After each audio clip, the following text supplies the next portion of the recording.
אז לפני זה היה עונש להיות הורה. זה היה פשוט מעיק, זה היה קשה, זה היה מתסכל. היה בית גועש ורועש וצעקות ובלגן ואטרף כל הזמן והתחצפויות והיא צועקת ואני צועקת וזאת צועקת סערת רגשות. שהגדול שלי הוא עם ADHD ו-ADD, ושזה כלל המון התפרצויות זעם, המון כעסים, הרבה מאוד אלימות כלפי אח שלו, כלפי ילדים אחרים. הייתי מאוד בחוסר שליטה על עצמי. איך ליצור נכון, קשר נכון עם הילדה, הרבה מאבקי כוח. הייתי ממש עובדת עצות, לא הייתי יודעת מה לעשות, איך להתנהג נכון, איך לענות בצורה נכונה. היה מצב קטסטרופה. היו מצבים מאוד מאתגרים, סוג של קרייזס כזה, סוג של קרייזס נפשי, כאילו כל דבר שעשיתי אני לא הצלחתי, מתוסכלת ואיבדתי תקווה.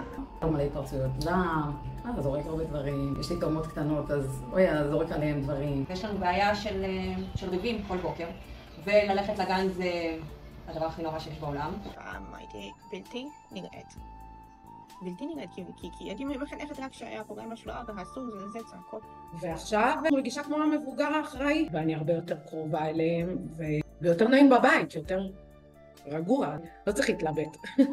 בכלל, זה להציל את החיים של ההורים ושל הילדים, וזה שווה הכל, את הזמן, את הכסף, את האנרגיות, הכל, פשוט משנה את החיים. זה פשוט משנה חיים, זה שווה הכל, זה שווה בעיניי כל שקל שצריך להשקיע בזה וכל זמן. אין התלבטות כאילו, זה פשוט, זה שווה הכל, זה שווה את החיים, זה פשוט שווה את החיים, כאילו זה חיים אחרים לגמרי. אני אומרת ללכת על זה באופן טבעי ומלא, כאילו אין מה להסס. האווירה עכשיו בבית הרבה יותר רגועה ואין סקנדלים או עימותים. הילד שינה את ההתנהגות שלו בעקבות היחס וכל הדינמיקה שהשתנתה בבית. אני ממליצה פשוט לכל מי שיש לו קושי. אני הייתי מחכה להגיע לפגישות האלה, הייתי מחכה רק לדבר עם אלונה. השינוי הזה זה שינוי של אוויר לנשימה שאי אפשר לתאר אותו. באמת, אני קודם כל ממליצה ב100%. זה שווה כל שקל וכל גרוש, כי זה החיים שלנו וזה הילדים שלנו וזה העתיד שלהם. זה עבד כמו כסף. אבל זה בלעבור לכם לכל החיים. זה שווה. חברים, אל תעשו. הרבה יותר רגוע, הרבה יותר בהרמוניה.